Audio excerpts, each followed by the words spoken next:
Hello, we are Team Daredevils bringing to you query-based routing for web servers.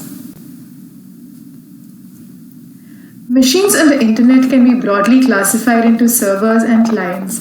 The client sends a query asking for some information stored on a server, and the server responds with the required information. The server can continue to respond to the client's request as long as it does not receive too many requests in a short span of time. If this happens, then there is a possibility that the system may crash. Consider the crash of the LA Lakers Twitter account on Mamba Day. As we see, the Twitter server is encountered with a large number of requests. The server was overloaded. How do we solve this problem? One way to alleviate this is to use multiple servers that can service the queries with load balancing to divide the queries equally among the servers. Software load balancing across servers is usually carried out by equally dividing incoming queries between the servers in a round-robin fashion. In this situation, all the servers should be able to address any incoming query, that is, all servers must contain the complete database in order to serve any random incoming query. This leads to replication of data and waste of precious memory space. Further, because of increase in memory requirement, the cost also increases. This pie chart clearly shows that the memory constitutes to almost 53% of the total cost of hardware. This is quite a huge amount, and hence reduction in this memory will directly lead to substantial reduction in the total cost as well. Additionally, as the number of incoming queries increases, the latency of a software load balancer also increases exponentially. These disadvantages of a software load balancer motivated the implementation of our proposed solution, which is query-based load balancing. Let us now see how query-based load balancing works. Consider three servers, one being a general server with a complete database capable of serving any random request, and the other two with one half each of the complete database being able to serve only specific requests. The router here is a NetFPGA router with the query-based routing hardware implemented on it. Every query that is sent by the client passes through the router, where the routing hardware identifies the server it needs to be sent to based on the query's content. Here you can see server 2 is recognized and is sent to server 2. Once the number of queries to a server exceeds a set threshold, the query is rerouted to the third server, which contains the complete database and can serve any random requests. Here you can see the same happening for server 2.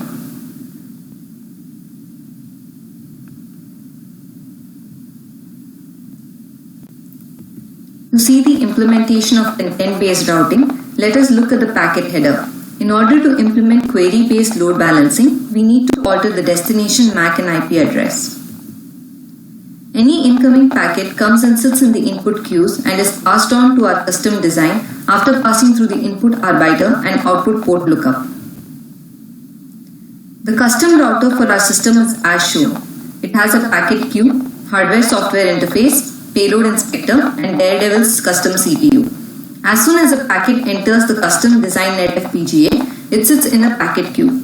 This is a FIFO which stores the incoming packet while the CPU is working on previously fetched packet. Once the CPU is free, the packet queue gives the packet to the payload inspector and the Daredevil CPU. The packet inspector, that is the hardware accelerator, is a Bloom filter as shown. It has 4 hash functions, 4 BRAMs, and a software hash generator. The first and the second hash function use the odd and the even bits respectively from the 64-bit input to generate 2 index values. The third and the fourth hash function split the 64-bit input into 2 halves and operate on upper and lower parts respectively and generate 2 more index values. Each block RAM is 1 bit wide and 256 deep. This Bloom filter operates in 2 steps, training mode and network data mode. During the training mode, the software hash generator generates index for reference patterns, and it also generates the write enable control signal. The BRAM location corresponding to the index generated is set. During the network data mode, the payload inspector or the Bloom filter is supplied with network payload, and this is given as input to all the 4 hash functions. Each hash function generates an index value, and the BRAM location corresponding to that index value is retrieved. Only if all the 4 BRAM retrieved values is 1, the flag signal is set, else the flag signal remains 0. In our case, a flag set indicates query corresponding to server 1, and flag 0 indicates query corresponding to server 2. The generated flag signal is sent to the Daredevil CPU as shown here. If the flag is not set and the threshold of the query specific server is not reached, the packet is forwarded to server 2. If the flag is set and the threshold of the query specific server is not reached, the packet is forwarded to server 1. If the number of queries corresponding to the query specific server has reached its threshold, then the packet header is modified in the Daredevil CPU and is forwarded to server 3, which can serve both the queries. The threshold is a software programmable value that is a representation of peak traffic conditions for a server. The Daredevil CPU implemented is a dual-core, dual-threaded pipeline processor. The 2 cores allow simultaneous processing of 2 packets, where the 2 threads reduce the need for dependency stalls in the processor. Let us look at the details corresponding to each core. Each core is a 5-stage pipeline and implements thread-level parallelism using 2 threads. One thread is used for checking the flag and threshold values, and the other thread modifies the packet destination. A packet is fetched from packet queue, sits in convertible memory that acts as both the FIFO and SRAM. Based on the flag and threshold values, Thread 2 modifies the destination IP and MAC addresses in the header of the packet. Further, the modified packet is sent to output queues that are then sent to the appropriate server. By implementing query-specific routing, we see a remarkable reduction in memory. In our specific example, memory requirement reduced from 30 GB for software-based load balancing to 20 GB for query-specific load balancing. Thus, we see a 33% reduction in memory. Now, let us look at the implementation of our project. Let us start with the software. To show how the system performs on software, we have 3 Apache web servers set up on 3 nodes, as you can see here. We have a software set up on a control node called HA Proxy, which is an open source software for automatic load balancing in a round-robin fashion.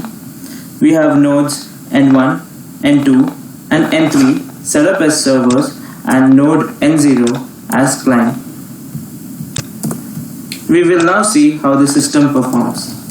We send a query from client node N0. We see a connection on node N1.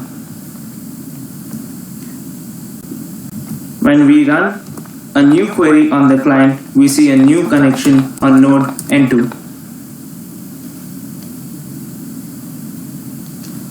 For the next query on the client, a connection is established on node N3.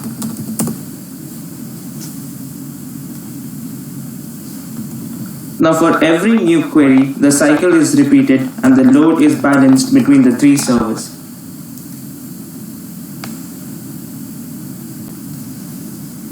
Now, let us look at the latency in the software system for packet processing.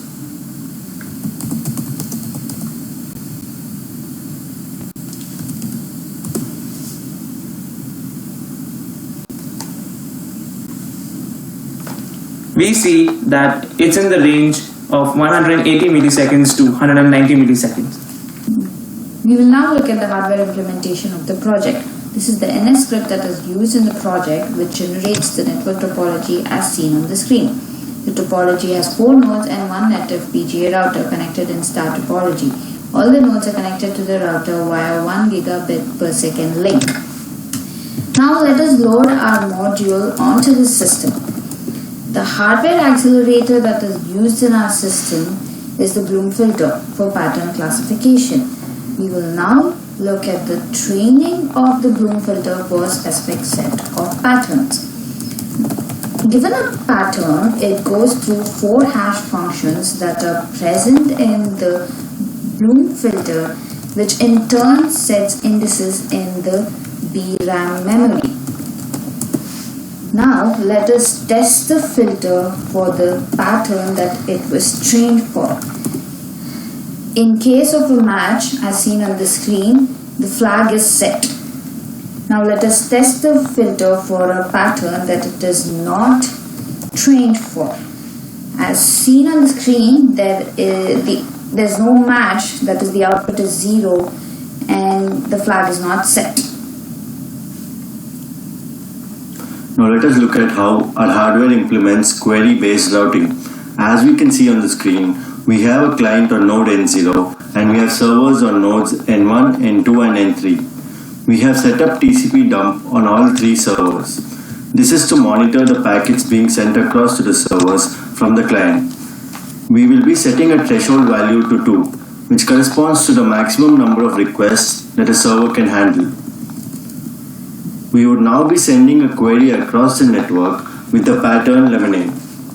The corresponding hex value of the pattern lemonade was used earlier to train our payload inspector, the Bloom filter. The Bloom filter returns a match, and as we can see, the packet is routed to server at N1. As you can see, the pattern is sent across the network. Now we send another query with the same pattern lemonade.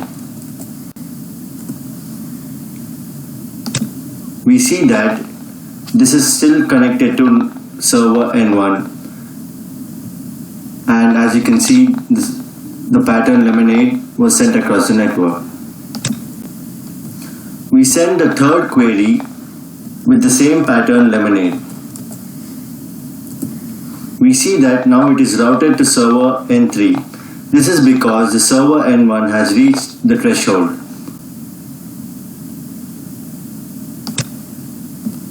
As you can see on the screen, the TCP dump at N3 shows lemonade. Now let us look at the case when we send a pattern which is, say, cupcake. This pattern was not used to train the Bloom filter. We see that this is routed to the server at N2. As you can see in the screen, the TCP dump at server N2 shows the pattern cupcake. If we send another query with the pattern cupcake, it is still routed to server N2.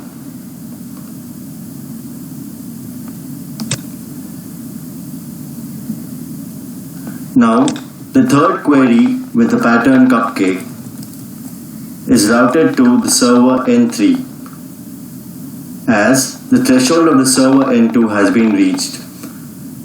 To confirm this, we check the TCP dump at the node N3.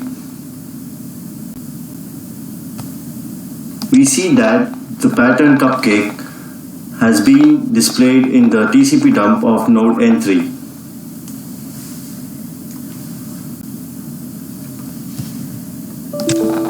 Now let us look at the hardware performance.